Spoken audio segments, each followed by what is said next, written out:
വയനാട് മൂപ്പൈനാട് വളത്തൂരിൽ പുലിയുടെ സാന്നിധ്യം കണ്ടെത്തി. ആന്റണി കാപ്പ് റോഡിലൂടെ പുലി നടക്കുന്ന ദൃശ്യങ്ങൾ CCTVയിൽ പതിഞ്ഞു. ജനവാസ മേഖലയിൽ ഞായറാഴ്ച രാവിലെയാണ് പുലിയെ കണ്ടത്.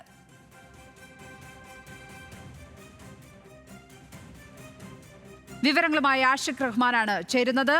ആഷിഖ്, പുലിക്കായുള്ള തെരച്ചിൽ അവിടെ നടക്കുന്നുണ്ടോ? എന്താണ് സ്ഥിതി? അത്തരത്തിലുള്ള നടപടികളിലേക്ക് വനംവകുപ്പ് കടന്നിട്ടില്ല. ഇത് രണ്ടാം തവണയാണ് ഇവിടെ പുലി എത്തുന്നത്. നേരത്തെ കഴിഞ്ഞ 14-ാം തീയതിയും സമാനമായ രീതിയിൽ പുലി എത്തിയിരുന്നു. അത് രണ്ടും ഏകദേശം രാവിലെ 6 മണിയോടെയാണ് പുലി എത്തിയെന്നുള്ളതാണ് മനസ്സിലാക്കാൻ സാധിക്കുന്നത്. CCTVയിൽ രാവിലെ 6 മണിയോടെയാണ് രണ്ട് ദൃശ്യങ്ങൾ മനസ്സിലാക്കുന്നത്.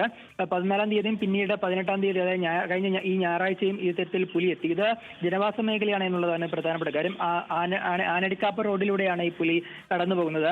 ഈ പ്രദേശത്ത് സ്ഥാപിച്ച ഒരു CCTVയിലാണ് ഈ ഒരു ദൃശ്യം പതിഞ്ഞിട്ടുള്ളത്. നേരത്തെ തന്നെ ഈ ഇത്തരത്തിൽ പുലിയുടെ സാന്നിധ്യമുണ്ടെന്ന് നാട്ടുകാർ പരാതിപ്പെട്ടിരുന്നു. പക്ഷേ ഇത്തരത്തിൽ വനവകുപ്പ് വേണ്ട നടപടി സ്വീകരിച്ചില്ല എന്നൊരു ആരോപണം നാട്ടുകാർക്കുണ്ട്.